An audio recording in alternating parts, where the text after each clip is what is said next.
Good afternoon, everybody. Sorry to be starting a little late. Welcome to our work session on our missing middle study.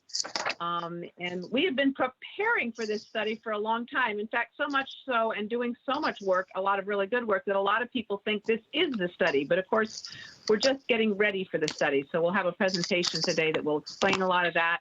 I'll turn it over to the manager and want to just say that I have been preparing for this and thinking about it more. I'm just so aware that Eric, our colleague Eric Dutshaw was the one who got this started, and this was what he ran on. And I'm so sorry he can't be with us today, but I'm assuming he's here with us in spirit. And we're again just starting on this journey. And so I will turn it over to the manager to take it away, Mr. Schwartz.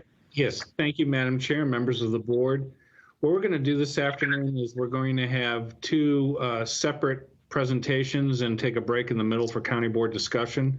So first I'm going to hand it over to Kelly Brown, who will start us off on a conversation about the study rationale, and Russell Schroeder will talk a little bit about some of the findings we've had in our research. So over to you, Kelly. Thank you very much, Mr. Manager. Good afternoon. Thank you very much for having me. I'm going to share my screen now so you can see the presentation. Great. Can you see my screen? Yes. Yes, we can. Can you make it a little bigger? Yeah.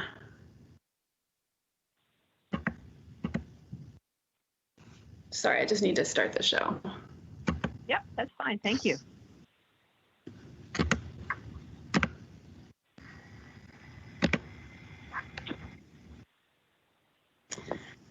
All right. So, thank you very much. Our presentation today will include two parts, as Mr. Schwartz indicated. The first part will focus on background information as to why we are conducting the Missing Middle Housing Study, and highlights as well from the Missing Middle Housing Study Research Compendium. The second part will address the scope of work for the study, feedback we've received from the community, adjustments we've made to the scope of work responding to this feedback, the study process and schedule, and plans for the kickoff this fall.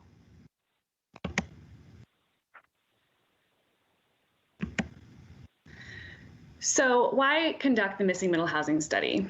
Arlington is experiencing a housing shortage. Due to the strong regional job market, demand for housing in Arlington exceeds supply. The metro and planning corridors provide medium and high density multifamily housing, and other neighborhoods provide single family homes, a limited quantity of 2- and 3-family dwellings, and smaller apartment communities. However, in neighborhoods with single family homes, particularly due to this phenomenon of demand exceeding supply, land values are now so high that only high income households or developers who can tear down and rebuild to the maximum allowable size into the zoning ordinance can afford to buy existing properties.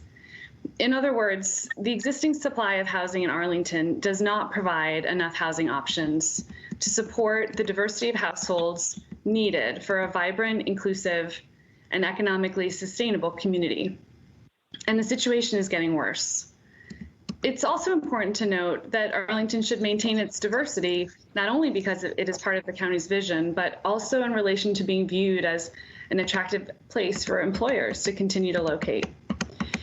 My colleague, Russell Schroeder in the Housing Division, will now share a few highlights from the Missing Middle Housing Study Existing Conditions Research Compendium to shed additional light on our housing gap and these issues I've just raised, particularly our lack of housing choices, lack of housing supply, the reasons for this gap, and a few of the impacts we've experienced as a result. Thank you, Kelly. To start things off, I'd like to look at the types and the amounts of housing that we have in Arlington today. And so we, ranging from the single family detached as the least dense housing type that we have through the mid to high rise. The majority of our housing right now is in mid and high rise apartments. And under our current zoning, that's likely to be what we see continuing into the future. We'll look at recent development down the line. But on this slide, if we look at what's in the middle, those duplex townhomes, low-rise garden apartments, that's really what's considered missing middle. Next slide, Kelly.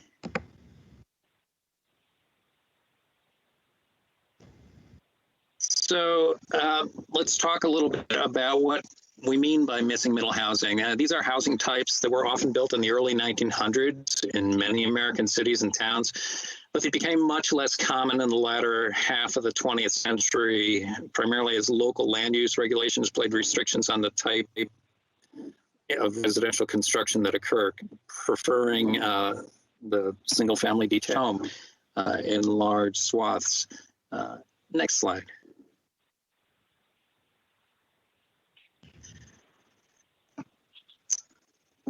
So this depicts the range of missing middle types. Again, we're talking about housing that's between the density of a single-family home and your mid to high-rise apartment buildings. The fundamental question for missing middle housing in Arlington is what of these types are options that could be added or reintroduced to our community? Where might those fit and how? It's really a question of where and how as we're looking for these. And we'll get into more about what we currently have later. Next slide.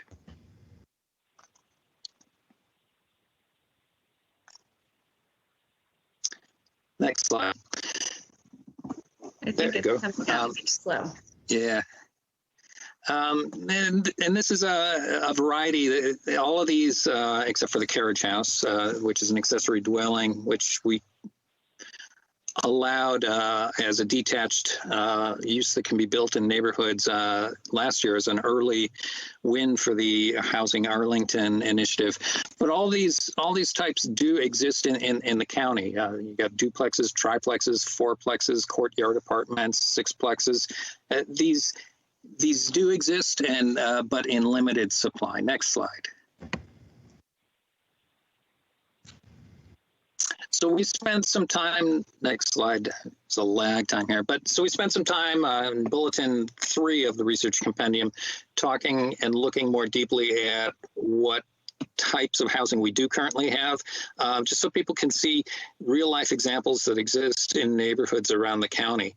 But the issue here is that the quantities are very limited. This makes up only 6% of the total housing supply, and our inability to produce more missing housing really impacts the choices available to current and future residents.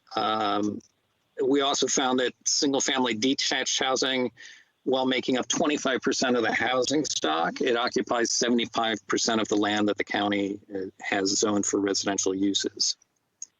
Next.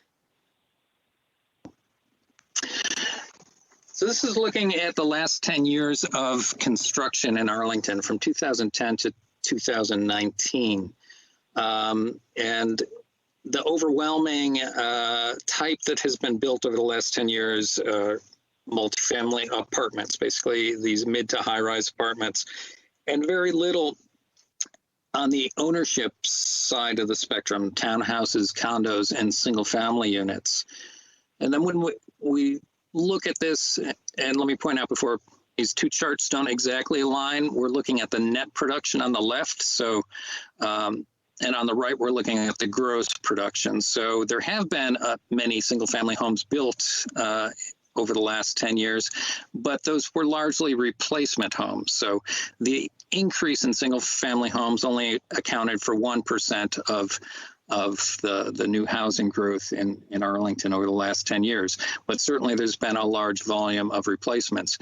And the chart on the right kind of shows some of our predicament that while the apartments tend to favor 1 and 2 bedroom units, and the new construction of single family homes and replacements favors 4 plus bedroom units, we're getting a point where the 3 bedroom housing type is really a component that's very much squeezed in the market. Only 6% of the condos and apartments in the county are 3 bedrooms or larger.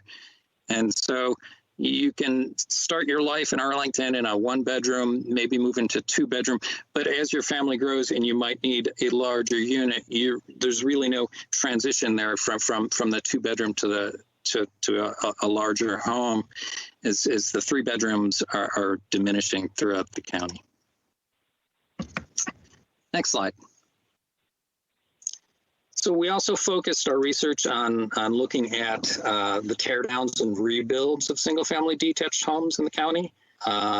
This we felt was important to understand because without any alternatives, this is really what our future is going to look like.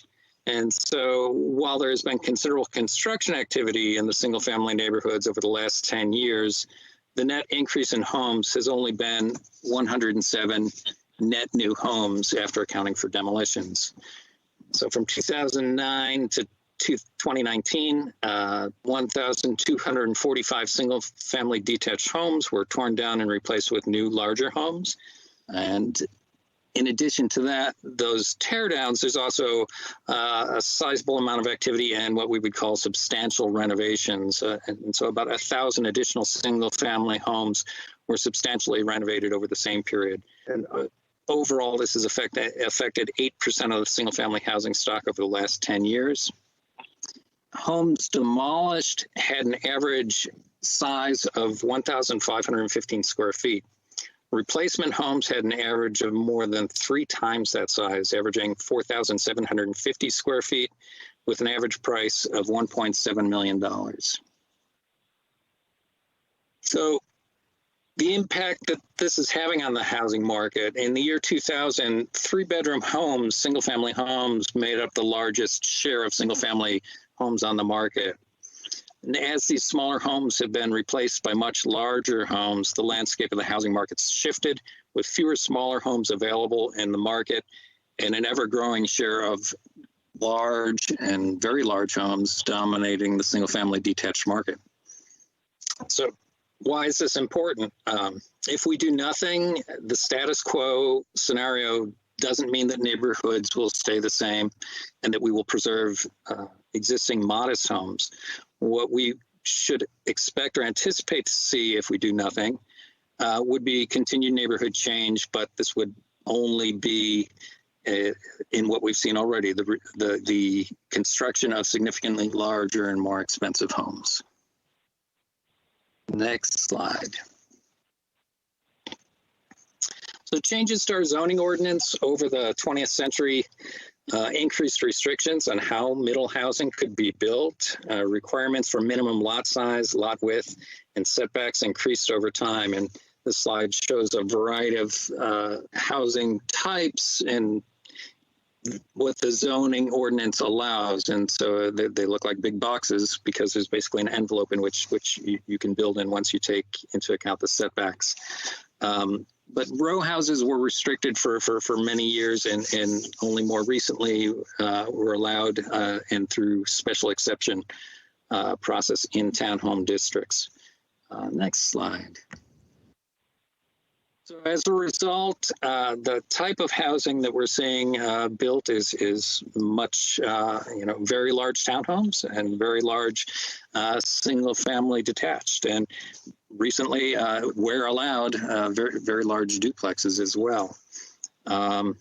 Next slide.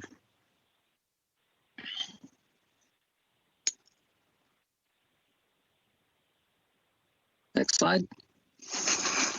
Thank you. It's so coming. The current, yeah. In 1961, the county adopted its first general land use plan, and this really didn't establish a new vision for the county, but rather solidified the existing zoning that was in place. And there have been very little change in the low density or single family areas in the county since the 1960s. In the mid-70s, Arlington adopted development growth goals that directed development around the metro lines, but left other areas of the counties untouched. And the current GLUP, while providing for significant develop opportunity on the corridors to take advantage of the proximity to transit, yet it leaves the remainder of the county still as it was in 1961. It still envisions a primarily single-family detached development in most of the county. Next slide.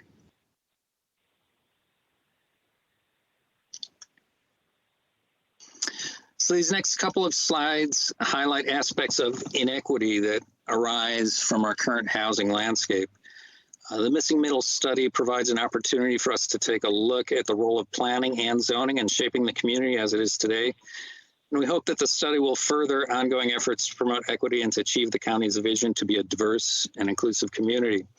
What this slide is showing us here is we're looking at, based on the median income of a household by race or ethnicity, where that household could afford to live in Arlington based on the median rent in those census tracts. And so there's only 3 census tracts where African American or Black households could afford, by those standards, much more for Hispanic or Latinos and even greater for Asians, and nearly all of the county is affordable to median income white households. So access to opportunity is very different. And some have said that this is really related to income inequality, and that's a very valid point.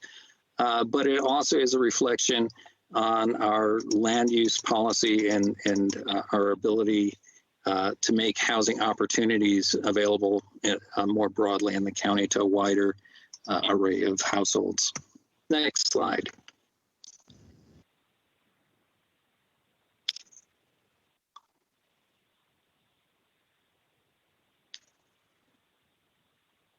So this next slide shows where it overlays areas where only single-family detached housing is permitted per our zoning, and shows that, and that's in yellow, and that significantly overlaps the areas where the population is at least 70% white, the cross-hatched overlay.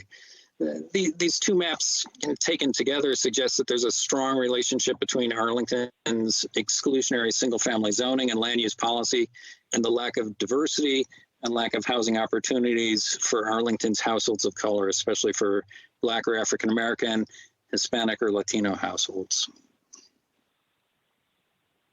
And I believe I'll hand it back to Kelly for the remainder.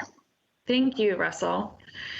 So why conduct the Missing Middle Housing Study? Asking the question again. We can't stop regional growth, but we can shift gears to manage its impact. And Housing Arlington, as a broad county initiative, is seeking to address housing affordability on many fronts. The overarching goals of Housing Arlington are, number 1, to expand the supply of housing, broaden the types of housing available, and preserve or increase the supply of affordable housing units. We know that there is no single solution that will tackle all of Arlington's or even the region's housing affordability challenges. So there are 6 different initiatives that fall within the Housing Arlington umbrella, covering land use, financial tools, institutional partnerships, county employee housing, the condominium initiative, and the Affordable Housing Master Plan, a review of that element of the comprehensive plan itself. So the Missing Middle Housing Study is actually just one of many strategies that the county is pursuing to address Housing Arlington goals.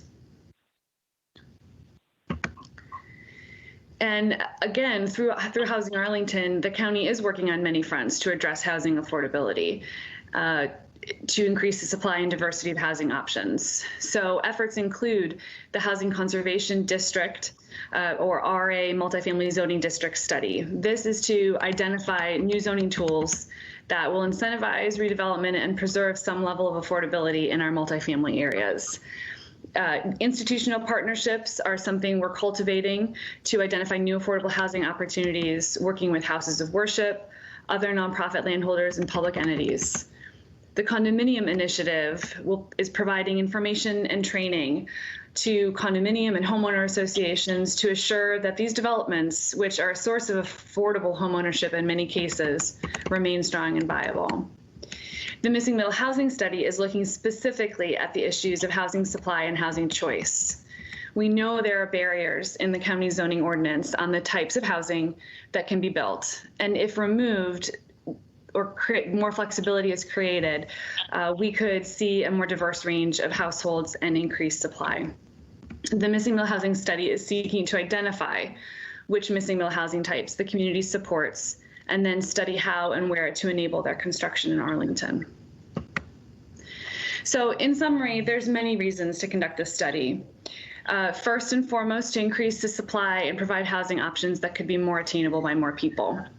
But there's other benefits as well, just in terms of creating a well-designed and well-functioning community, a bridge between low and high density areas, support for walkable neighborhoods and more transit.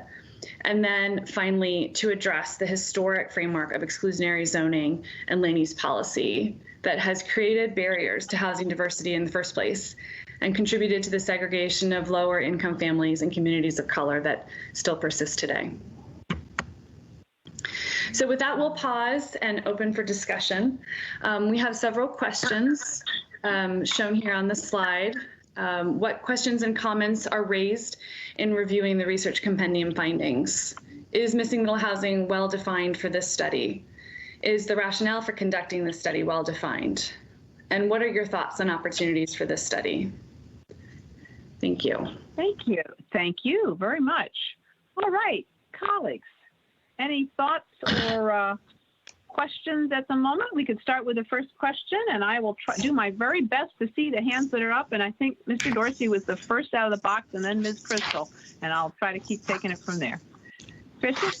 Yeah, so thank you, Madam Chair, and really, Ms. Brown and Mr. Schroeder, thank you. I just have a meta comment to start. I think the research compendium was well put together, quite thoughtful, interesting in many places, but overall provided the appropriate context governing the study's introduction, both in terms of outlining the need and in presenting a list of key questions and key areas of further exploration. So generally, a compliment, well done.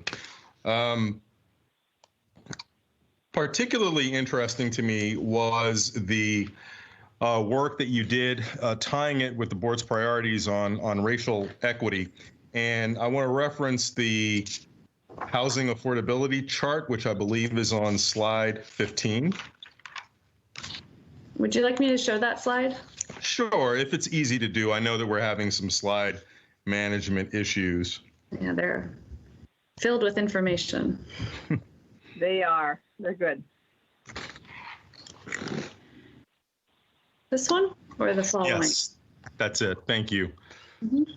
So, I just want to land here and underscore the impacts of, decades of policies, whether intentional or not. It essentially, leaves clearly people who compose racial and ethnic minorities, out of the running for getting housing in much of Arlington County. The question I think that I would frame to start, to what extent has this research been able to dovetail these kinds of actual effects with intended policy decisions of, past county boards? Well, I think to start, it's important to say, just to acknowledge that Arlington's land use framework is the result of decisions of the past that have produced development patterns that limit housing variety and supply. We know they impact affordability today. As you can see here in these graphics, certain areas of the county are only affordable to households making above a certain income level. So in looking at past decision making, we actually worked with the Virginia Tech Studio Group to develop a report on the history of residential development, planning and zoning. Russell was instrumental in coordinating that effort. That really sheds a lot of light not only on the changes in zoning policy, zoning regulations and land use policy over time. The row house ban is a notable example of how the county made the decision in 1938 to restrict row houses because they were just not compatible with the type of development that the county wanted to see, and we certainly can imagine, what some of the thinking was there. but just the decisions from a zoning perspective as well to over time restrict further and further the ability to build missing middle housing types is also very clear in doing the research. But I will say it wasn't just zoning and land use alone. There were practices in the financial world limiting the ability for Black households to purchase homes. We know a lot about redlining and also racial covenants. So it was a host of factors that contributed to where we are today. Well summarized. Thank you. Any other questions? Crystal? Not right now. Move on to Ms. All right, I'll move on to Ms. Crystal, although I'll just jump in with one quick question. There's part of the map that has no color on it at all. I assume that, being funny, I would say nobody can afford it, but I assume that you looked at like an average income or something for each of these groups, something like that. That's correct. We're looking at where a median income household by race or ethnicity can afford the median rent of a house.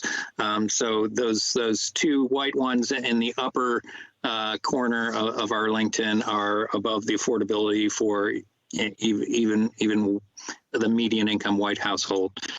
Yep. And the one that has there's one census tract for some reason that the Census Bureau just doesn't have information on. I think they just don't have the median rent for that rent, so we weren't able to calculate that. Thank you very much. Thanks for clarifying. Katie, I think you're next. Ms. Crystal. Thank you very much, Madam Chair, and thank you all for the presentation and certainly for the work. I've really enjoyed the Missing Middle Housing Compendium, and I hope that others have had the chance to read through it and learn as much as I have throughout our community as well.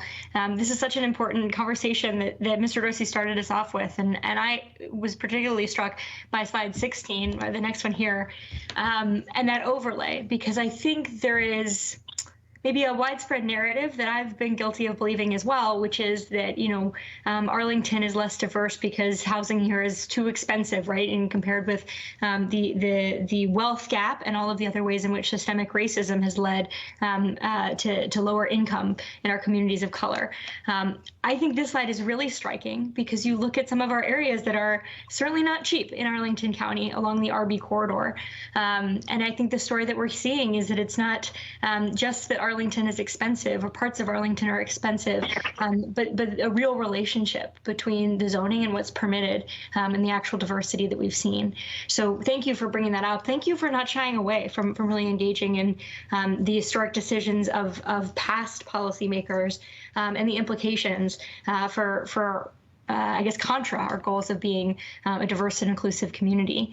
I was hoping to go back to slide 10 to see if I could respond to one of your questions about how the case has been laid out.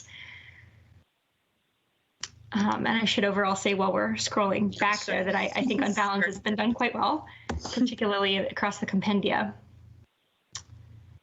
Here, great. So I was very struck by this, and I think it's worth noting that 1% net production of single family houses, because this, to me, really explains why we are falling so short at providing ownership housing for families to live in. And I think that is really borne out even further with that sort of low number of 3-bedroom apartments being produced. I wanted to ask if it all surfaced in your research. To me, one of the reasons to pursue missing middle is not simply affordability, because we know that, in many cases, modest zoning increases are not going to allow for the creation of housing that is maybe affordable for ownership for low-income people. But one of the needs is also just that our families look different. You described a journey that I took as a young professional and then, as a family, right, looking to move from a 1-bedroom to 2-bedroom apartment and then looking around and struggling to find that product in the 3-bedroom range. But I also know that this journey is starting to look different for a lot of Arlingtonians, seniors who want a different form of housing in a low-density area, families who are interested in intergenerational or multi-generational homes. I was just throughout your research, were you able to find some, I guess, kind of use cases for the types of folks who aren't served by that current housing market in Arlington as depicted in that graph here? So we didn't really look into that use thing, although it's always been on our mind. I think as we look at those, the areas that are all in yellow on that other map, and look at the trends in single family neighborhoods, if a person who has aged in their house wanted to stay in their community and downsize to a 2-bedroom house, something much more modest and smaller, they wouldn't be able to find it in their community because those don't exist. And so this has been something that we're thinking about, but haven't really quite, put the pin on the map on that. Thanks. I think that could be an interesting area as we continue our study. And I know we'll talk a little bit later about public engagement. And I think the opportunity for people to tell their own stories about why that very expensive 4-bedroom plus housing may not only not work for their income, but also doesn't work for their lifestyle and what the future they're hoping to build in Arlington County. Thanks. That's all for now. Yeah, thank you. Mr. DeFranti. Sorry, jumping off mute. A big thank you to the work that has gone into the 5 compendia and for the presentation. I guess I wanted to start with the second of the questions that you posed and ask a little bit about mid-rise buildings, because there's one map in the compendia that sort of shows a lot of Fairlington, frankly, in the category of fitting in, and wanted to see mid-rise you think of as 12 units or fewer, and so garden-style apartments would usually fit in the category of missing middle housing types. I just wanted to clarify a little bit if I read correctly there. Yes, that's correct. Garden style apartments, and Fairlington was built as a garden style complex that was rental at the time and later converted to condominiums. A great example of a missing middle development in Arlington. Got it. Great. Well, that's helpful. I think, we have been talking for a significant amount of time about missing middle and focusing on housing types. And as I think narrower and narrower on duplexes, stacked flats, townhomes, and mid-rise buildings, those sort of categories, I know there are other types, but those specific types of homes are very helpful, and I wanted to kind of lift that up. I'll have other questions, but that was sort of my first. I wanted to make really clear in my mind that those are included in the missing middle types that we're talking about. Thanks. Thank you. Mr. Carantano. Thank you, Madam Chair.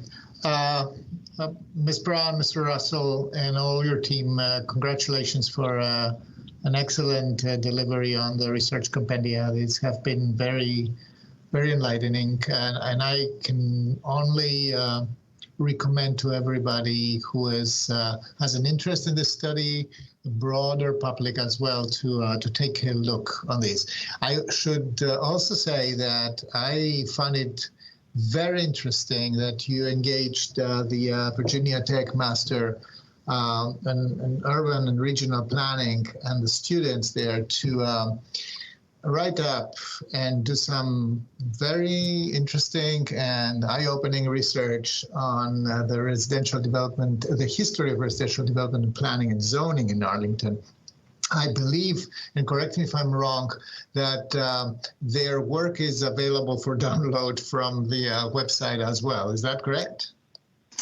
That's correct. It's on the same page as the compendium and the bulletins. Yes, this was really very, very great to see. It's a great collaboration with academia here, and really very helpful for the study. I have one question. It is very close to what Mr. DeFranti has mentioned before. So 6% of our 116,000 dwellings are naturally or have occurred as missing middle in Arlington in the past.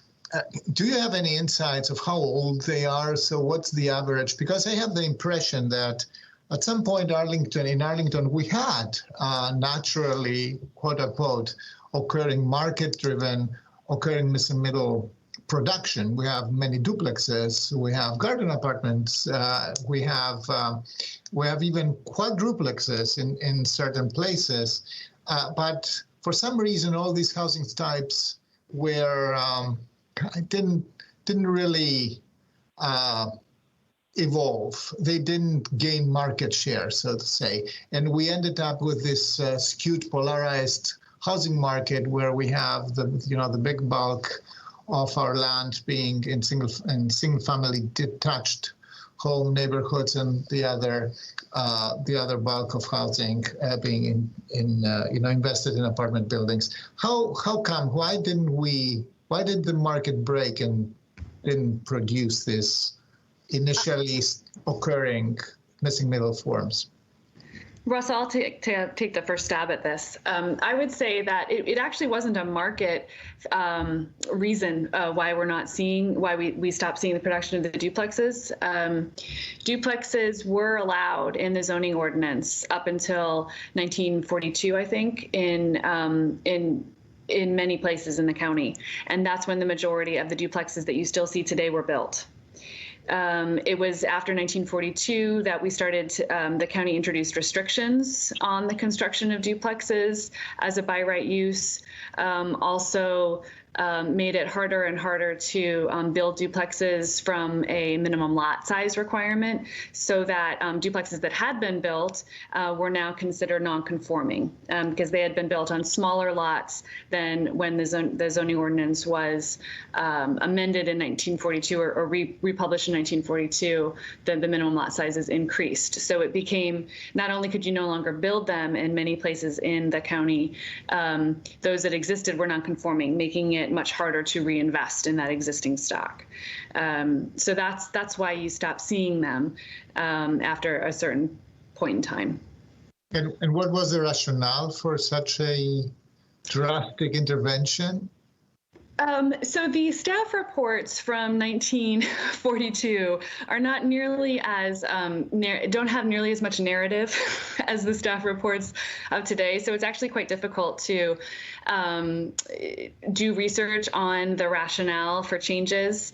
So we can only speculate that the limited, amount of information that we did find was just that this was during, World War II, and we were seeing a lot of construction of housing of a denser type to support those moving to Washington, D.C., to support the expansion of the federal government. And so there was concern in the community about the densification of the county. And we theorize and have reason to believe that it is true that that was the reason why these changes were made, to prevent the densification of the county and preserve single-family housing.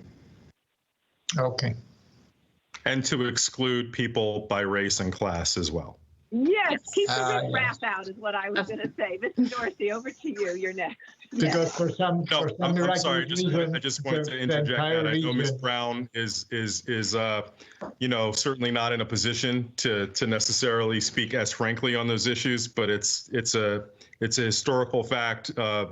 Given Arlington's place as not being different than others, that there was a conscious societal effort to ensure that neighborhoods that had been developed with certain types of people living there remained so, and didn't allow for opportunities. And I won't say it was solely because of race or solely because of class, but this whole idea that change into neighborhoods with others being able to come in was a threat. And communities around the country, including Arlington, organized themselves to prevent that through zoning, through capital market discrimination, et cetera.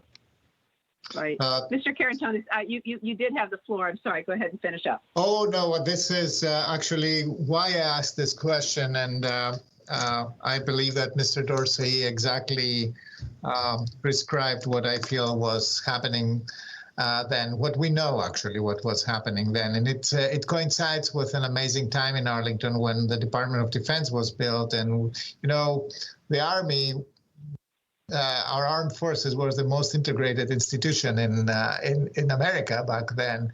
And this was a diverse workforce coming in, and Arlington put up the defenses at exactly that point.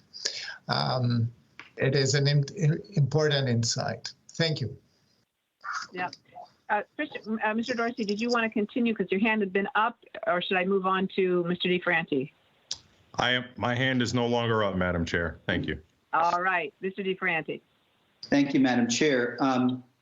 Just looking through the discussion questions, I wanted to loop back to them a little bit. The first of the questions, what questions or comments are raised in reviewing the research compendium findings?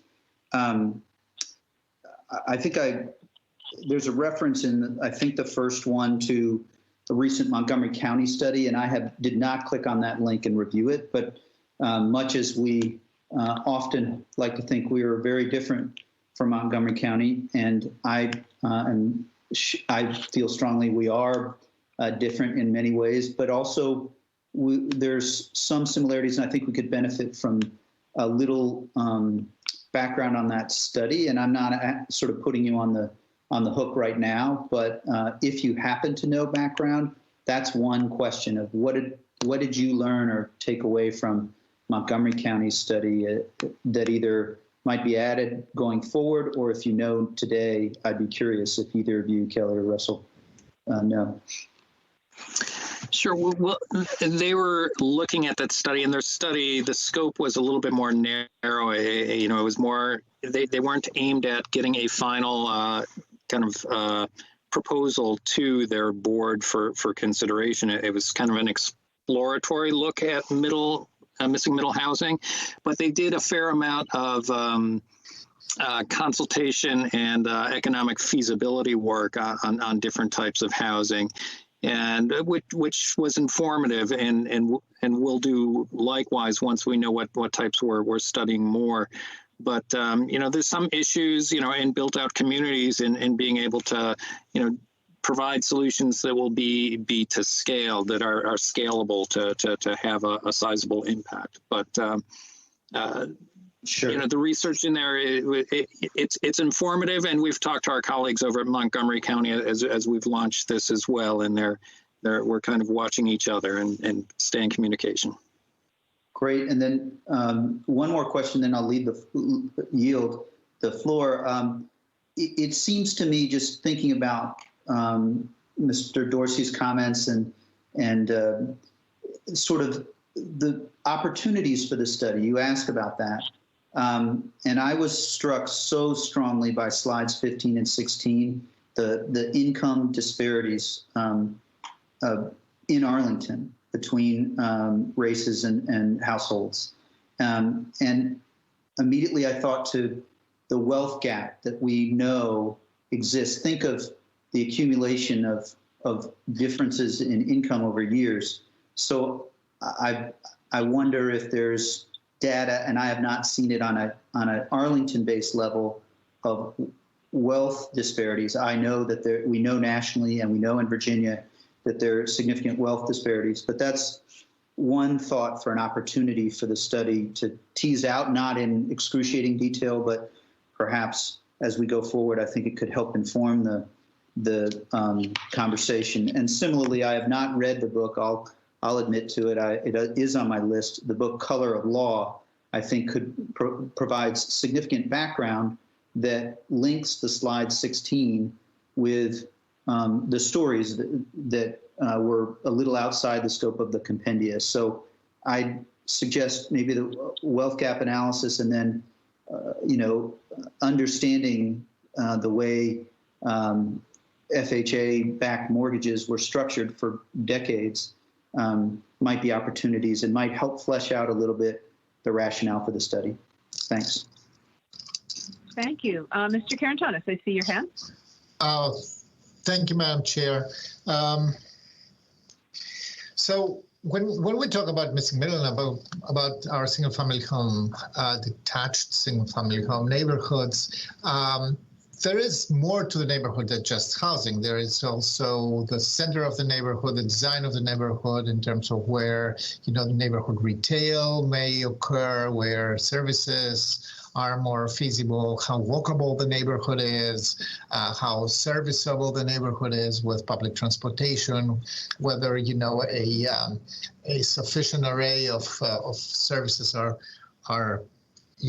available, whether, school, where the school is and how it serves the neighborhood.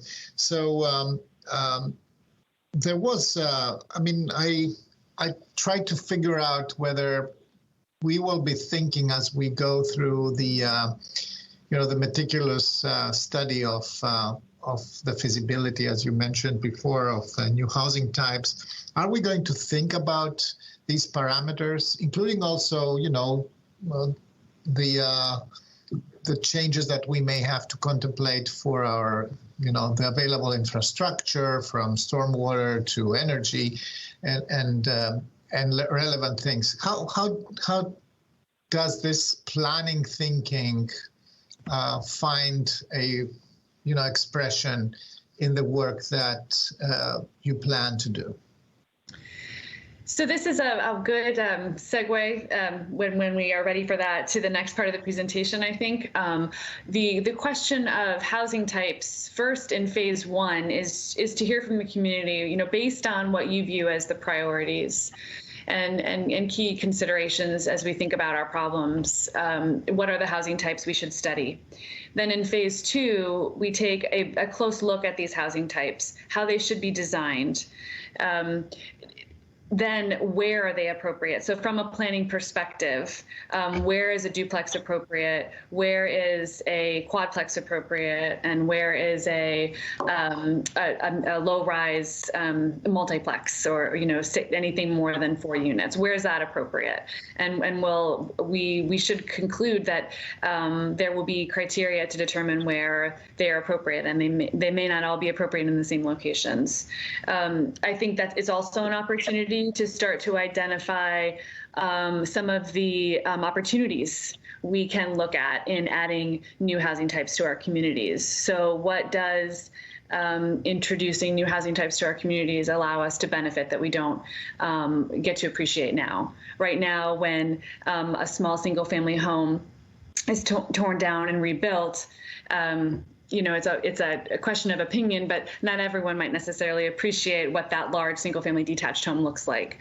Whereas other housing types that we might be able to introduce provide the opportunity for front porches close to the street, much more walkable, pedestrian, human scale design.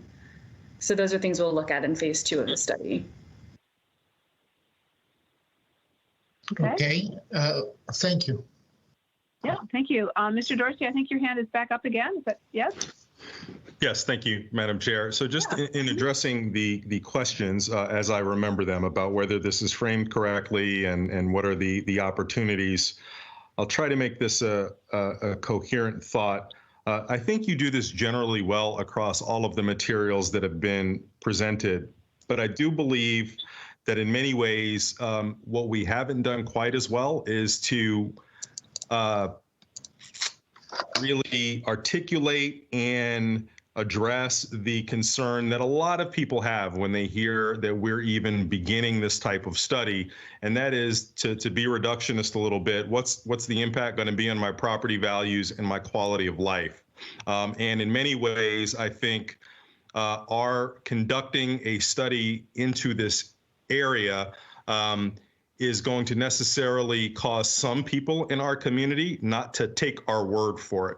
So to the extent that we could provide, literature review and analysis that has been done in other areas that may be farther along in this journey, I think surfacing those for people to make their own independent reads and analyses and make decisions would be helpful, just to really anything that's responsive to those two key concerns that we get from people.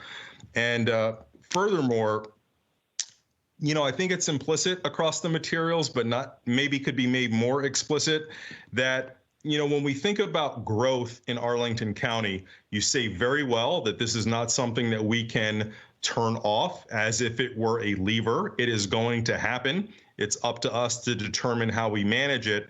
And certainly we have a lot of density that's still left in our planning corridors, but the consequence of that, given that the market has for decades shown that is good at delivering 1 and 2 bedroom products, as you identify, it necessarily means that Arlingtonians will become displaced as their families grow or their needs changed. And that type of churn through a community, somehow we need to articulate that because while it's implicit in everything that you put out, I think we need to be a little bit explicit about it.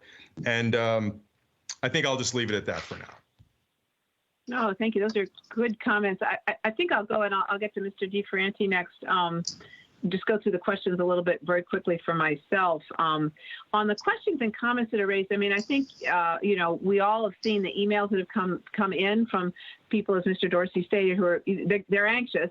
And I think when you give this history, it's pretty clear that single family neighborhoods were set aside. I think it was back in the 20s or 30s, and it sort of hasn't changed since. So we have a significant portion of the county that's kind of stayed a certain way and always stayed a certain way. And it's understandable if we're starting to think about maybe we make some changes or adaptations that it makes people nervous.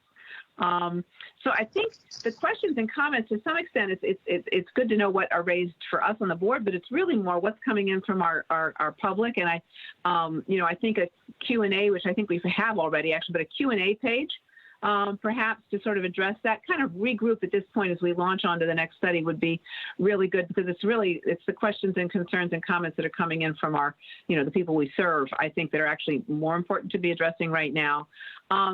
Is missing middle housing well defined? I think it's pretty well. We did have one comment, and I noticed on slide 9 kind of addressed it, but at some points in the study, there are certain multifamily units that aren't included, and that gets to your, I think it's 6%, but then sometimes they are included in the definition, and that's a lot more. So we got somebody writing in about that, because Arlingtonians are nothing if not, studied and careful and look through everything very carefully. So I think we need to make it real clear as we define it, what that particular part that seems to be in some and not in other times where it actually belongs.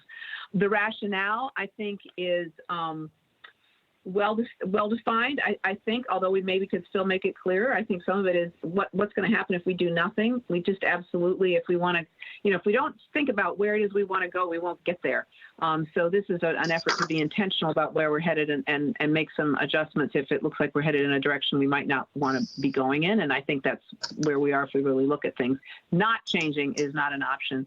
And then on opportunities, I'll just build real quickly on what Mr. Dorsey said. I thought, I had been thinking myself, maybe a reading list that goes with this might be good for people who are interested. It could be a combination of articles that lay things out or show how it's happening elsewhere, which I think would be very helpful for people to see other places that have, are farther along the road and things are going okay for them, show that model of how it might work. Also, sort of stories about, Mr. DiFerranti mentioned The Color of Law. I think that would be great. There's the book Eviction, I think, that we had the author here. There are a number of books that if people really want to get into this, they might dip into that I'm sure you all could recommend. And so possibly a recommended reading list of articles and books could be useful as we get into this. Finally, I really appreciate the amount of time we're taking. We took a lot of time in the study before we even really started, and when you're making these kinds of changes, time is really important. And I think people, as they continue to ask questions, that we continue to answer and we continue to work forward. We're not voting and adopting anything yet. We're just looking at things, I think will help bring down the tension a little bit. I have talked quite a bit. Excuse me. Mr. DiFerranti, you've got your hand up. Thank you, Madam Chair. Actually, I really want to just slightly build on what you and Christian have mentioned. Just that there are a committed group of people who are watching this right now who may have concerns, and I think it's important to sort of try to put a little finer point on the questions Mr. Dorsey raised, and with respect to what does this mean for my property. I don't know quite how to do that. That's one thought. I do think the links and some reading materials is helpful. But the question you ask about is the rationale for conducting this study well defined? I think the facts in here are powerful. 73% of the land is going to like 25% of the homes, and the slides 15 and 16. The facts are there. I loved the box that defined missing middle housing study in the first compendia, and I do feel that the rationale here, we were close, and of course it's difficult to pin it into one box. Like you pulled out the definition, but I think there could be some benefit.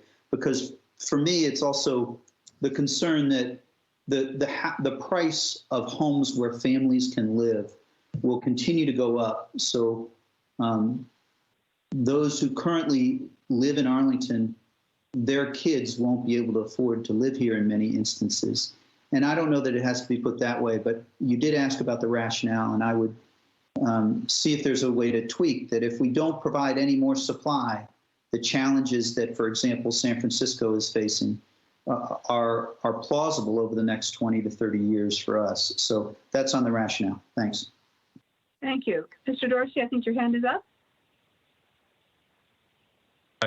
Yes, it was just to address opportunities. And this is just something that I surface not with any clear direction for staff, but one of the misperceptions, I believe, about missing middle is that it will necessarily erode our ability to manage the population growth within our public schools, that it will necessarily impinge on our ability to make enhancements to our tree canopy, that it will necessarily degrade our resilience in the face of climate change with respect to stormwater, for example. I believe those are all misplaced perceptions. And again, back to the idea of analysis and research, but somehow providing an opportunity for people to review how managing the land use through allowing different forms could in fact create more sustainable properties from an environmental and from a stormwater perspective. And also looking at the correlations between household size and student generation factors, work that we've done in other areas to give a window into how this could impact the demographics in our community. And certainly, with a more controlled land use factor around, multi-household properties, you could create either incentives or restrictions as it relates to trees and natural planting. So, that's not intuitive to a lot of people. And again, instead of just saying, take our word for it, it would be great if we could provide them with a way to understand that themselves. Thank you, Mr. Dorsey. So we are about halfway through our time, halfway through the presentation, and I don't see any more hands up. Ms. Crystal, I want to make sure that you're okay. Raise your hand or let me know if you're I'm fine, Madam Chair, and I know we're going to move on to some important topics too, so I'll have more comments then. That would be just great. So I propose we move on. Mr. Carantonis, you have something quickly on this section, then we'll move on. Just one thing. I would like to. I echo most of the comments of my colleagues, all of the comments of my colleagues. I just want to invite staff as we go ahead in this study to really look simultaneously at all possible, across the entire stretch or gamut of missing middle forms and types, and not progress in the study by eliminating each time, but go and study alternative scenario. What happens if we have a duplex? What happens if we would have a triplex stacked or a quadruplex? So I believe that this kind of comparative scenario-driven research will help us on the other end of the study, at the end, when we have the insights, to make better decisions and have choices, instead of one could be tempted to be eliminating housing types as we go. And I believe that this is not always. That's a little bit more productive to do that by keeping options on the table and continue the rigorous research on the alternative scenario. Thank you. All right. I think Mr. Schroeder and Ms. Brown, I think we're back over to you all. Thank you very much. So we'll now turn to the second part of our presentation and begin with an overview of the scope of work. So as mentioned earlier, the goals of this study are to increase housing supply and diversify the range of housing types and housing choice in our community. Anticipated outcomes of this study are a shared understanding of the problem throughout the community, options for county board consideration, policy and regulation changes to enable new housing types, and then an identification of issues and opportunities for further study. So much of this dovetails with, I think, comments that have been shared today. Key considerations for the scope of work are really fall into four main categories. So first, engagement. The scope of work was developed to make sure that we are leading with broad, distributed, and robust community engagement that ensures that all who would like to participate can participate, and in an inclusive and equitable way. Specifically on the topic of equity, we are seeking to conduct the process through the lens of equity, furthering the county's diverse and inclusive vision, but also seeking to ask the questions in all that we do: who benefits, who is burdened, who is left out, and how do we know? In our research, in our evaluation of options. Ms. Brown? Yes. I think your presentation is not showing currently. Okay. Thank you. I should have caught that. It's not, but I'm assuming. I am doing it just for my own benefit, I think. Sorry about that. Oh, no, but we can hear you. You're speaking to it. It's just fine. Let me try again. That's fine.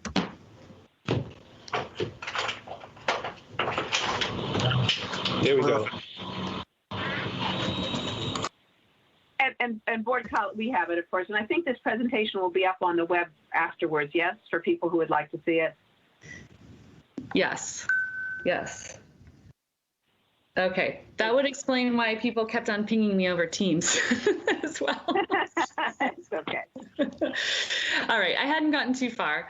As I was saying, there's four key categories of considerations that we're looking at in trying to develop the scope of work. So I had mentioned already the importance of engagement and making sure that all who would like to participate can participate, the importance of equity, and asking the questions: who benefits, who's burdened, who is left out, and how do we know, in our research, in our evaluation of options, and also in how we conduct our process, our community engagement.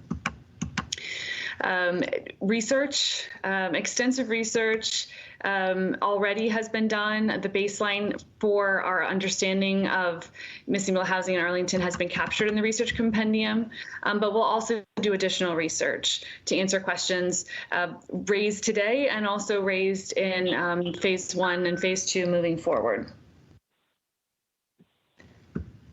And then finally, evaluation is another pillar of our scope of work. So when we are looking at different housing types, we will be seeking to assess the economic feasibility of different housing types. And when we say that, we also mean, looking at what does this do for land values? What does this do for property values? We'll be looking at the compatibility of housing types with adjacent uses. What is needed from a transportation perspective to support missing middle housing types? And alternatively, where do we already have transportation infrastructure in place to support new housing types?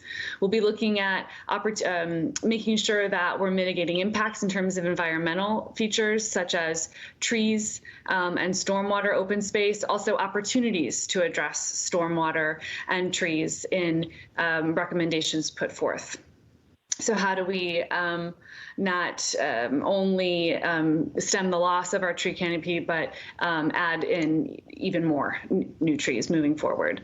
We'll evaluate the impacts and the benefits to also our public services, understanding school children, growth in school children that may be a result of adding new housing types, and looking at mitigation strategies. So this study is proposed to include 3 main phases. We are right now concluding pre-planning, which focused on developing the scope of work and the research compendium, and hoping to embark on phase 1, building common understanding.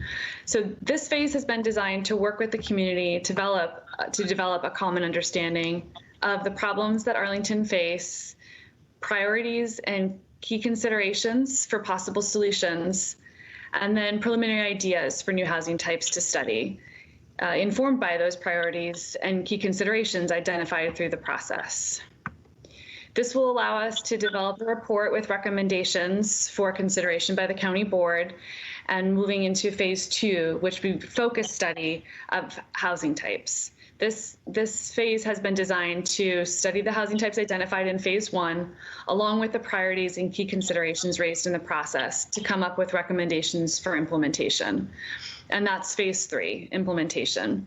This phase will be focused on translating the recommendations from phase 2 into specific zoning ordinance amendments and work plan items for other studies and efforts that may be needed to further the recommendations of the study for adding new housing types, potentially in other areas of the comprehensive plan as well, to support the study's recommendations.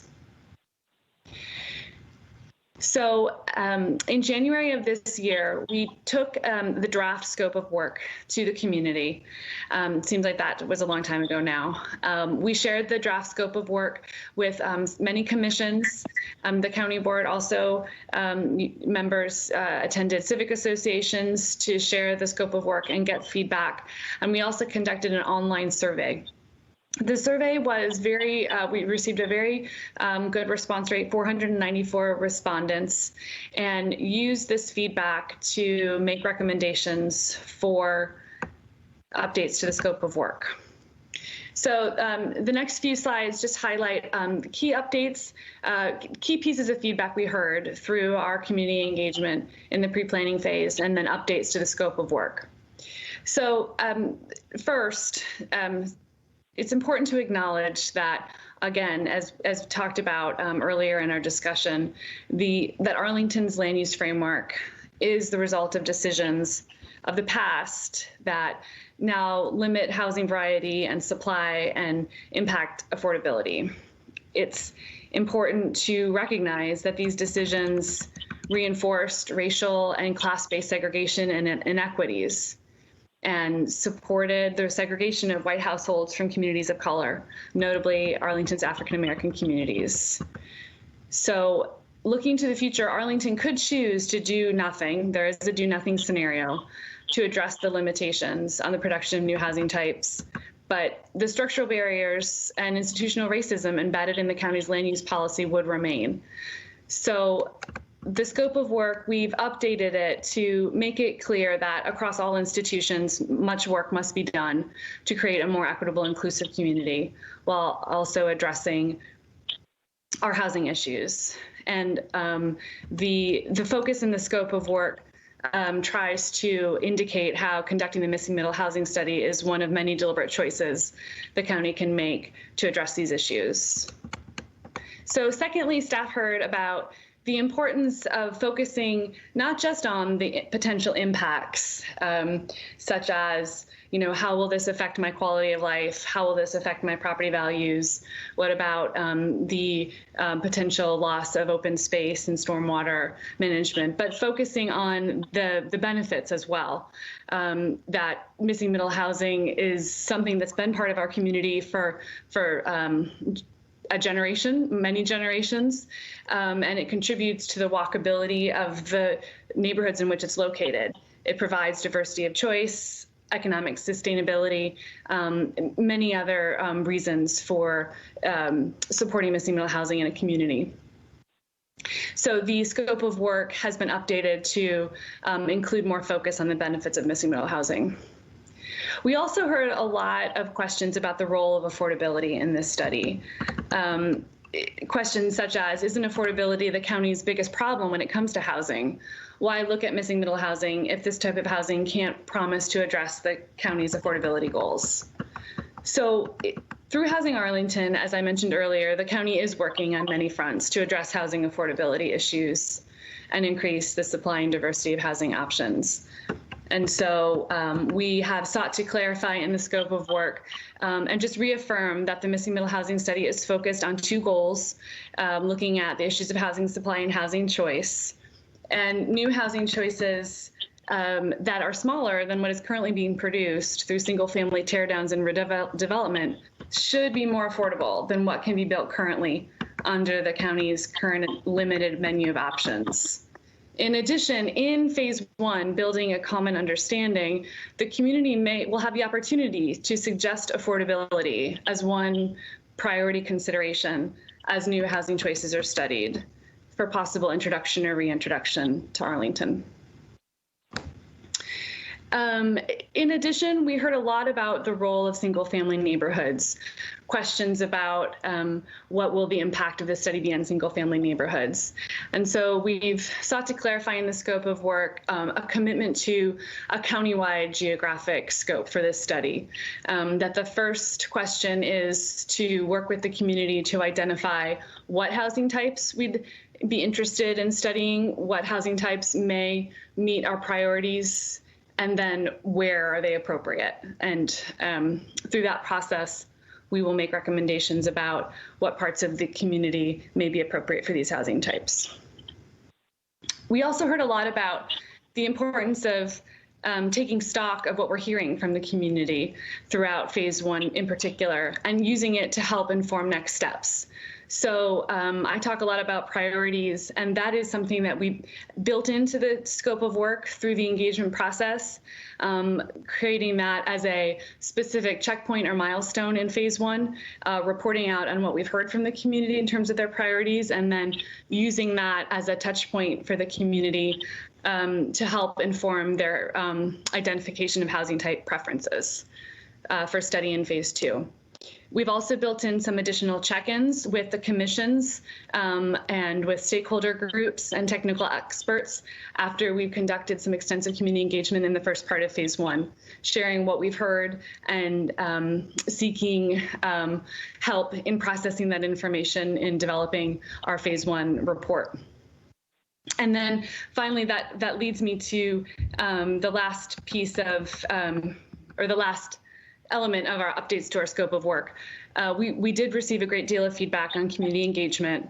And just by way of background, we know that working groups have typically been appointed to steer and guide our planning processes. So this was a big point of conversation and discussion, particularly in our engagement with commissions. But we did also ask the question in our digital survey on the scope of work, what sort of community engagement group or group of representative group, if any, would be appropriate for this process. And we received feedback identifying pretty much every stakeholder you can imagine as needing to be represented if a working group were established. We also heard from many people that working groups should not include only commissions or folks who have the time to serve on a working group. So from staff perspective, again, going back to those four main pillars of developing our scope of work, our perspective was that the most important consideration for community engagement is equity and ensuring that access and opportunities to participate in this process are equitable and inclusive. And there's a question for us if a working group for this process will achieve those goals.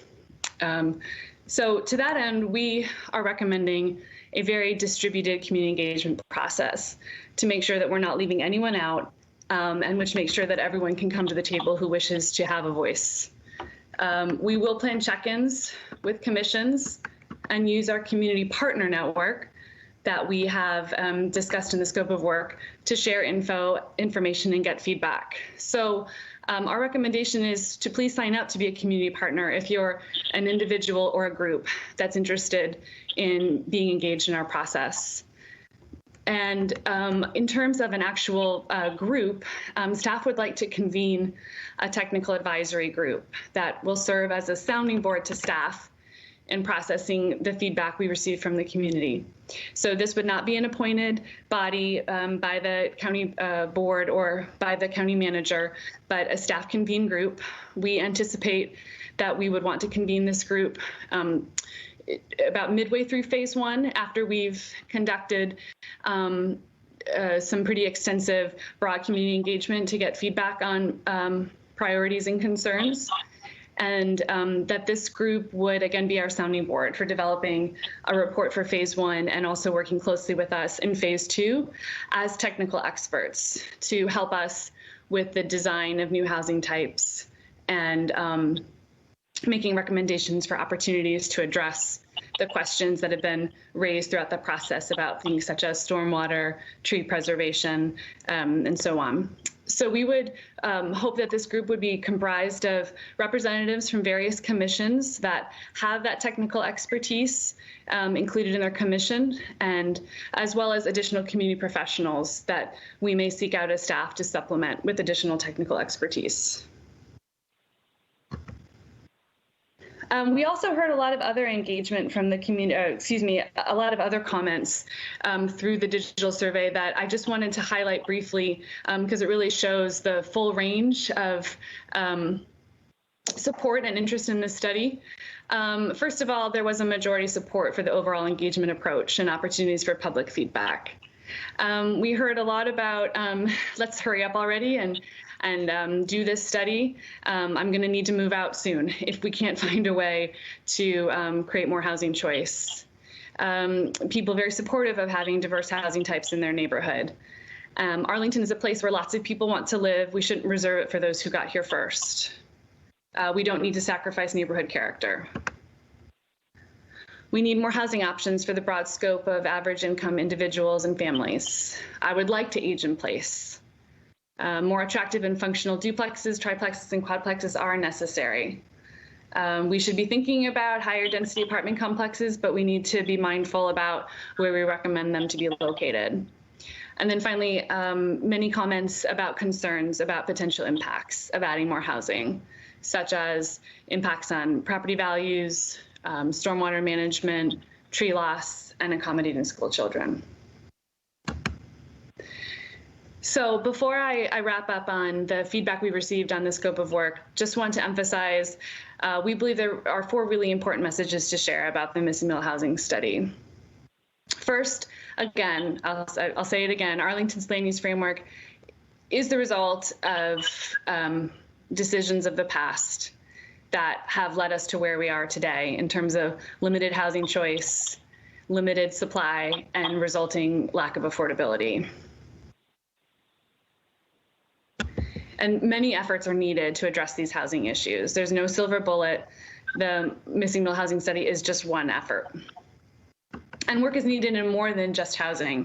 Regional demand will continue, and the county must plan for growth. This is through a multi-pronged approach. There's many initiatives underway to address growth and change. The Natural Resources Management Plan and Urban Forestry Master Plan are embarking on update programs as we speak. We have become a biophilic city network partner. Flood Resilient Arlington is underway. So all of these efforts work together to support growth and change in Arlington. And then finally, looking to the future, again, we could do nothing. There is a do nothing scenario, but we will continue to see change in our neighborhoods, and it won't necessarily be change that we want. Land values will continue to increase. And in this vision, Arlington's vision to be a diverse and inclusive community will become impossible to attain. So there is much work to be done, and the Missing Middle Housing Study is just one of many deliberate choices the county could make to correct the mistakes of the past from a land use perspective and pave a new path for Arlington's future. So before I wrap up, a few slides on our process and schedule. So assuming we conclude our pre-planning process, we would be looking to kick off phase 1 this fall. It would run through the spring of next year, including a study kickoff, many virtual, as well as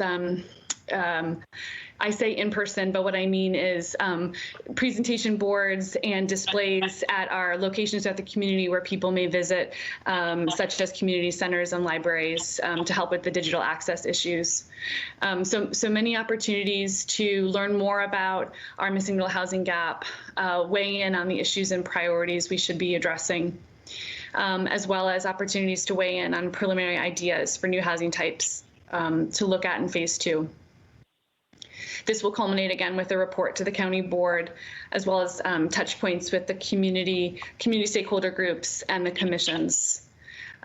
We would hope that phase 2 would begin in the summer of next year, looking at the recommendations for new housing types and potential locations, as well as recommendations for other studies that could support these new housing types. There would be additional community engagement to allow the community opportunity to review and provide feedback on those recommendations, and an additional report to the county board, as well as additional feedback checkpoints with the commissions and the technical advisory group that I mentioned earlier. We're hoping that by the winter of 2022, so 2 years from now, we would be in an implementation phase, looking to translate the recommendations of phase 2 into zoning ordinance amendments and other studies and amendments that may be needed to support the recommendations of the study. So in terms of our kickoff, we are planning for, assuming we decide it's appropriate to proceed at this time, we're planning for kickoff events in October so that people can put something on the calendar. We would hope to have a community partner orientation meeting October 13th in the evening, and this would be an opportunity for the community partners to learn more about the study and get an orientation on how they can help increase awareness about the study. We're also looking to hold a kickoff event October 29th in the evening, 7 p.m. To introduce the study, the background for the process, and launch an opportunity for the community to provide feedback, initial feedback on areas of support, concern, and topics for future community discussion to further the community discussion through the spring of next year. And there will be more details about this schedule as we move forward. So how to get involved and stay informed. This is the webpage for the project, and please do sign up to be a community partner. This is more of a plug than anything else. This is how we hope people can stay engaged. So we have a few more questions. We would appreciate hearing feedback on what additional information was received in civic association meetings on the scope of work. Does the scope of work address the comments and questions raised during the scope review process? Do the scope updates and responses adequately address the community feedback? And are there additional considerations that should guide the scope of work or study process? Thank you. Thank you. All right. I'm hearing a little feedback. I don't know if anybody else is getting that, but I'll move ahead and see colleagues. We've got some more questions, another very thorough presentation about how to move forward. Questions, comments, community engagement. What do you think? And I see Mr. DeFranti's hand up first, and then Mr. Carantonis. Thank you, Madam Chair. The Civic Association meetings, there were, I think I did 3 or so, and there's a lot of interest, but it's in the, as you describe it, it was in the before times. It was before the start of the last of COVID, really. So I did hear one question about, I think the technical advisory group, I want to think a little bit more about that. And the community partners, I think, is helpful. I also think that we want to continue to provide forms for constructive critiques. I think we absolutely have to move forward on missing middle. But I did hear from one association concern about whether where concerns could both best be addressed. So that's just one thing I heard in those as a theme in those 3 meetings, and then more recently from a civic association president this time. And that's the first. Thank you, Mr. Carantonis. You're on mute. You're mute, Takis. I apologize. I have two initial questions. Thank you, Madam Chair. The one has to do with the transition from phase 1 to phase 2, and I try to understand correctly. So there will be, in the public process, there will be new housing types identified. And then what happens in phase 2? Are we going to consider some to take some off the table or not? Is there a criterion? Are we going to develop already in phase 1 criteria to that will determine whether we will continue studying certain housing types or not? Yeah, that's a good question. So in phase 1, that will be the opportunity for the community to initially indicate what they feel are their priorities and key questions that they would want to use to and then inform the recommendation of housing types to study in more detail in phase 2. So if we're looking at a duplex, for example, in phase 2, we will be studying what sort of lot requirements it needs, what types of road networks, road classifications are appropriate for it to be located on. We'll also be doing economic and financial feasibility to determine the target market. So we will share those findings and share them in relation to the priorities that have been identified in phase 1. And that will be a way for the community to decide duplexes, okay, they make sense. They meet my priorities. I feel like my questions and my concerns and the key considerations for understanding duplexes have been addressed. So yes, let's go forth and consider how to implement or amend the zoning ordinance to allow duplexes in more places. So I use duplexes as an example just to try to characterize, I think, the process, and hopefully that's helpful.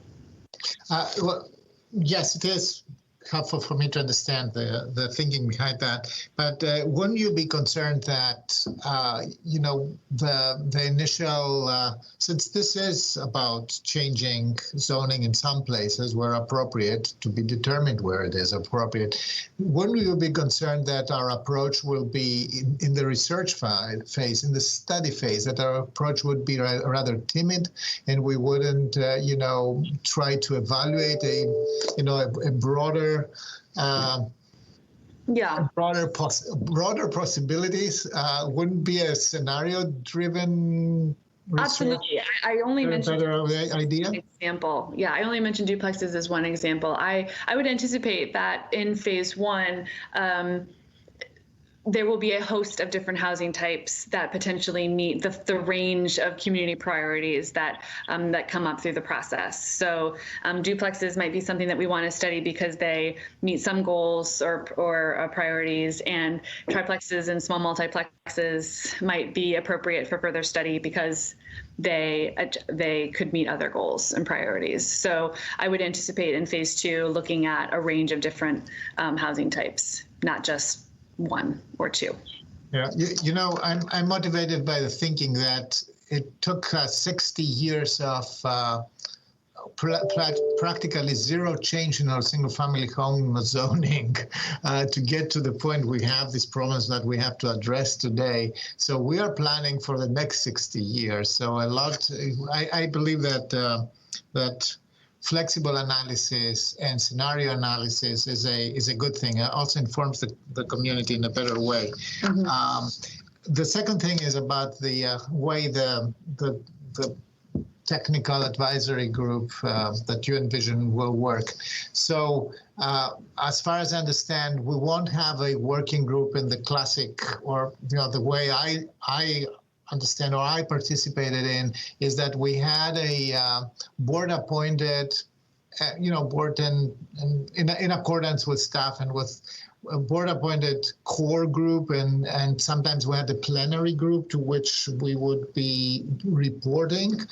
I'm concerned about how civic associations, the constituency here, the stakeholder single family home owners is really a very broad one and very diverse one. So I'm trying to find a way to institutionalize in the study their participation, or to operationalize, I should say. We feel like with the virtual engagement paradigm that we're now in, we actually have some new opportunities to mobilize on that front. Maybe it's not by attending 60 civic association meetings over the course of, or 50 over the course of a certain time period, but by using our technology, our survey instruments, and really pleading with the civic association leadership to distribute those survey instruments in the community and get feedback that way from the true constituency, rather than just the leadership of the civic association, for example. But we do also hope that the community partner network is a tool that we can use, that any civic association with some interest in this process would sign up to be a community partner, and we will have toolkits that they can use to work directly with their communities, with their neighbors, to discuss what's happening in the study, and then report that feedback back to us. So these are some things that we're thinking about for achieving a really broad and distributed community engagement. Thank you, Ms. Brown. Yeah, Ms. Crystal, and then Mr. Dorsey. Thank you, Madam Chair. Thank you for the rest of that presentation and for the thoughtful inclusion of a lot of the concerns and ideas that you've heard from our community members. I think, as Mr. DeFranti indicated, those of us who were on the board at the time were doing a lot of conversations in the before times, and certainly appreciated the chance to hear from some of our community members. I think my question for you all really has to do with that evaluation phase of the study. It strikes me that to some degree, we're sort of solving a multivariable equation here. And by that, I mean a lot of these goals that we might have, or forms of housing that we might consider, could be in tension with other priorities.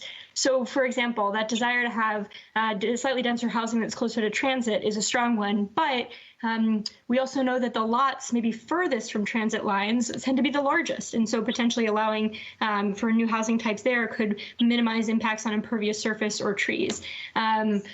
Similarly, I can imagine housing that is designated, as we've seen recently in neighboring Falls Church, for seniors could really help with that, minimizing the student generation factors, but perhaps not score as highly on equity. And then, of course, there is always the trade-off between you allow, a little bit more density, more housing units, and that's going to improve the affordability. But there's going to be concern about additional units. So how do we solve for kind of multiple things at once when those things are in tension with one another during this evaluation phase? It seems really hard. I don't know if you all have thought about it, and how to introduce some of those concepts where, similar goals could lead to either end of a push-pull. Well, I think that the most important thing will just be to surface as much of those findings as possible, right, for the community, and allow for a community engagement process in phase 2 that allows the community to tell us how they think we should move forward. And then I guess sort of a related point too is, let me first start by saying that I really appreciate, and I think in some ways it reflects a kind of a lesson learned from our Housing Conservation District study, but starting with the what and then going to the where. But what do we make of the fact that the what might be dependent on the where? Do you all anticipate being able to come out with a few options and maybe again some of those trade-offs that we can then sort of fit into and stimulate conversation in different areas of the county? I could see there being many recommendations, many options, and where we would be laying out the pros and cons. I think it's very likely that we will find that not all housing types work in all parts of the county, and so we will have to make some choices about how we want to move forward in phase 3. Okay, but it will leave phase 2 with some sort of definitions of a few types of forms that we think could work in order to set up phase 3? I hope that we can come out of phase 2 with clear direction for what we want to implement in phase 3 in terms of near-term zoning ordinance amendments, potentially some areas where we just need to do some additional work to figure out how to support that housing type better. So I could see this being the beginning, the beginning of a longer process. Okay, great, thank you. I'll pause for now and maybe come back with further questions. I appreciate it. Yep, absolutely. Mr. Dorsey.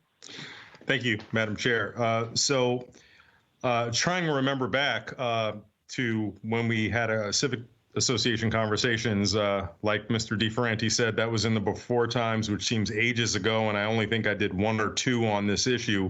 But one of the things that I remember most from it was someone saying, ultimately, the decision of whether I'm for or against this will depend on whether this study produces the ability for these things to happen with the market over time, or whether we as a county provide incentives for that to happen on an accelerated time basis. So the question for you is, where within the phases of study does that question get considered, if at all? So you're asking, where do we start to determine if something is appropriate to move forward from an affordability perspective? No, this is more even just looking at housing types. The sentiment expressed was, I think one way about it, if this is just allowing the market to provide this and therefore any changes happen gradually over time versus the county providing incentives for whatever is enabled to occur more expeditiously. That's interesting. I don't know if we've gotten there in our thinking, to be quite honest, because again, the main goals are to increase housing supply and diversity. We don't think it's something likely that will happen overnight. That's just not the way the market works.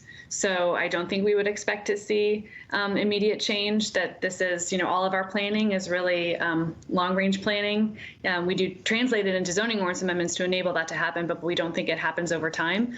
And I think it goes back to, again, that identification of community priorities. So if the community really is valuing affordability, and they're valuing affordability as a near-term goal, and we're only partially getting there with some of our recommendations, then we will need to be making recommendations for additional study to address that more specifically. It looks like Russell might have wanted to jump in there. Yeah, I just wanted to add that, and I think you ended up there, that we're looking at first, how do we allow this, under what parameters and what context, what is it and where and under what conditions. And then I think it'll take some time to see how the market responds to that, and to see if incentives are something that's needed or desired, and why we would offer those incentives. But I think the first step is to just get to a point where missing middle housing types are allowed to be built, and let the market respond. All right, so I think what I'm hearing is that essentially everything girding this study is that it would be based on market forces in terms of how this would play out. And if there were a separate desire that would emerge through the community process or through the board to, have things happen on a different timetable, that would require a separate look, separate tools. There's no intrinsic need to look at those contemporaneously. Is that fair to say? Yeah, I think that's fair to say. I mean, we'll be making such huge leaps and bounds in enabling housing types that we should allow that to happen first. Okay. And then consider other options. And then if I may, Madam Chair, the second one is just really a comment. I think Mr. Tucker has something to say possibly, so I just want to see if he did. Mr. Tucker, did you want to comment on this? Yes, one thing that we will, no, you're fine. Sorry. You're fine. Okay. One thing that we would be looking at during the study is talking with realtors and builders in the community to test whether, if these housing types are allowed, whether they would actually be built and sold, and we'll do the economic analysis to determine what they might be sold for. So going back to your question, Mr. Dorsey, about whether there may be a need for incentives, we're going to be asking the question, would these housing types be built at all? Thank you, sir. And is this a viable option as opposed to the trends that we see in the marketplace now? Thank you. And then secondarily, if I may just, but we got to look at overlays of trees and a few things like that as well. We're talking. So, I'm sorry, Christian, I interrupted you. Oh no, just a comment. I'm really appreciative of the thoughtfulness that's gone into the engagement process. I know it's different than what we've done in a lot of ways, but I think that is a benefit. and not a not a drawback. Working groups tend to reflect a power structure and a power dynamic of the people who are most passionate, willing, engaged, and available. And that doesn't necessarily give us the ability to, put forth a group that reflects all of the stakeholder interests here. As you mentioned, they're quite broad and simply go beyond people who live in a certain type of housing, et cetera. So I think your process speaks to the need to do something a little bit different here. So I think making sure staff is able to, sort of get the check-ins with the technical panel is absolutely important. And the community partner model, I think, is great. Just one question on that. I see how it provides a great opportunity for stakeholders or affinity groups to connect with staff. Are there going to be opportunities that you see where they might be able to interact and engage with each other?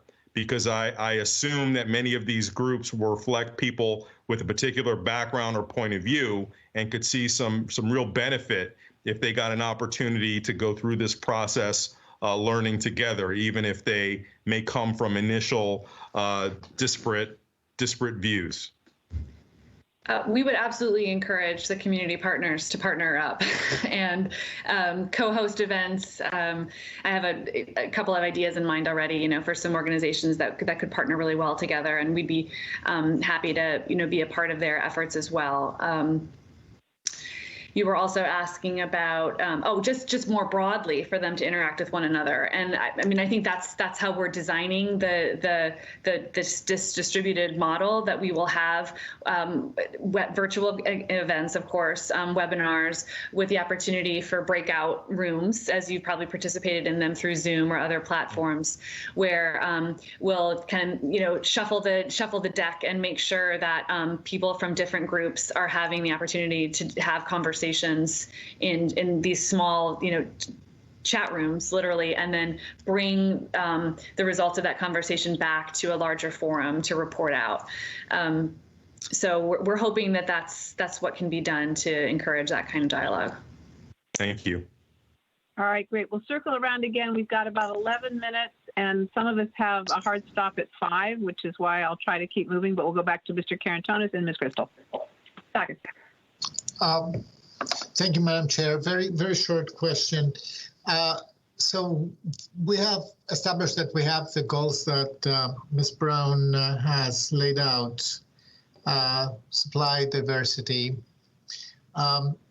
Where exactly in phase 1 will we evaluate, or is it a question that when we will be talking about, the community will be talking about new housing types, and we will be researching that, where does the idea of having some sort of a measuring stick of where do we decide how we will be measuring success? How we'll be measuring how the study or how the ideas that flow into the research will be actually serving these goals, and put some benchmarks? Well, on the broad, on the big overarching goals, just to start there for a moment, of increasing supply and housing choice, I think we'll know that at the end of phase 3, if our zoning ordinance enables us to build more housing and different types of housing than we can today. But specifically on what might be raised in phase 1, the priorities that the community identifies, I think that's something that should happen in phase 2. We look at how these housing types can be designed and where they can be located, and we see how they meet the community priorities as identified in phase 1. Phase 1, I think we really see as a very important information gathering phase, and to tee up what should be studied in phase 2. So we're still very wide rather than converging in phase 1. Okay. Okay. I'll move on. Yeah, thank you. Ms. Crystal. Thank you, Madam Chair. First, just wanted to say I was really heartened by that answer, Ms. Brown, to Mr. Dorsey's question about opportunities for members of the community group to talk to one another. I think if there's anything I learned from our Big Idea Roundtables a couple years ago, it's that we can really get in our own bubbles and talk to people who see issues the same way we do, and the power of hearing from neighbors who see an issue differently is not to be underestimated. So look forward to this chat rooms. The only issue that I think we haven't yet covered that I wanted to raise was the opportunity, whether it's in our current state analysis or otherwise, to talk about the existing middle in Arlington County. We have relatively few examples of this type of housing already, but it's not, Arlington is not bereft of them. And I love talking about that because I live in missing middle housing in an area surrounding a truly epic oak tree that surely would have been torn down had our area been limited to just single family home construction. But I know there are others like me, duplexes that we see throughout Arlington, rows of townhouses, even small apartment buildings that are perfectly complementary to the single family neighborhood surrounding them. Is there any thought about including photos, examples of existing middle to help people get a sense not only of what this type of housing can look like in general, but what it does look like in Arlington County? Well, the research compendium has an inventory, not an inventory, what's the right word? A sample of this, of missing middle housing that already exists in Arlington, including, I think, several really nice examples of these typologies and where they are already located. I think it's in Bulletin 3, so highly recommend community members to check out Bulletin 3. I will say that that is actually just a sample. We have taken many other pictures of our existing missing middle housing stock, and this is kind of the best of that we featured in Bulletin 3. So certainly we'll be looking for opportunities throughout the study to use those images to help paint a picture of what it looks like. Yep. Yeah, Katie, you and I don't know, missing middle, but on the board, there are two of us. So it's not that. Oh, there are three of us, actually. Oh, all right. 50%. That says something. I'm not sure what. Mr. DeFranti. Thank you, Madam Chair. I was looking at the questions and also reflecting on having gone from multi-unit building to single-family housing. Just want to sort of try to answer those questions. And the summary of the feedback, I think, looks good. I do feel as though Compendium 5 touches on schools. I know we do some analysis in our housing work on schools, and I could see, and certainly the projections for schools are changing in light of COVID.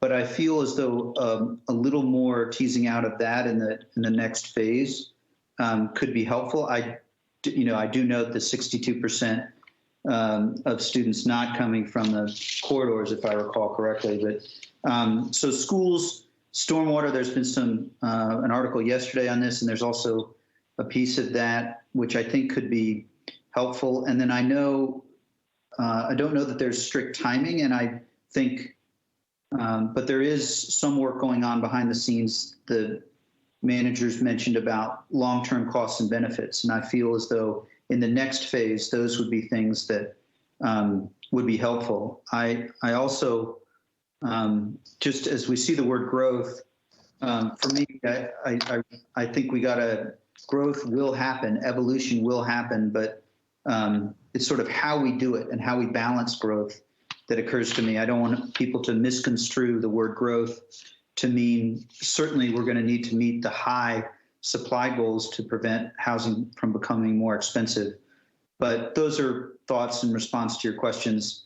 On the working group, I definitely see why there's, having served on a working group, there's some ways in which it can exclude our community. And so I do think that my instinct is that at some point there will be a renewed need for the staff and the board to go together back out to a number of community meetings. And I would not want those to be, I would want those to be reflective of the multi-unit buildings that is 70+% of Arlington's population. But I'll just be transparent that at some point that need to go back out.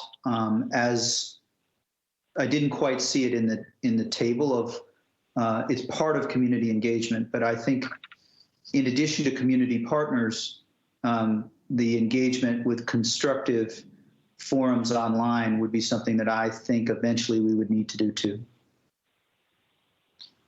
All right. Thank you. All right. We are just about out of time. This has been great. Thank you very much for the presentation. I also really appreciate the sort of slightly different process.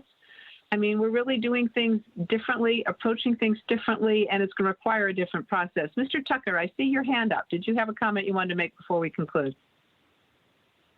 Well, I just wanted to remind folks in the community that everything that we've discussed today, including the scope and process document, the presentation itself, questions and answers from the September 2nd event, and an FAQ have been posted on the Missing Middle webpage for everyone's reference. So everything that we've discussed today is going to be available at the conclusion of the meeting.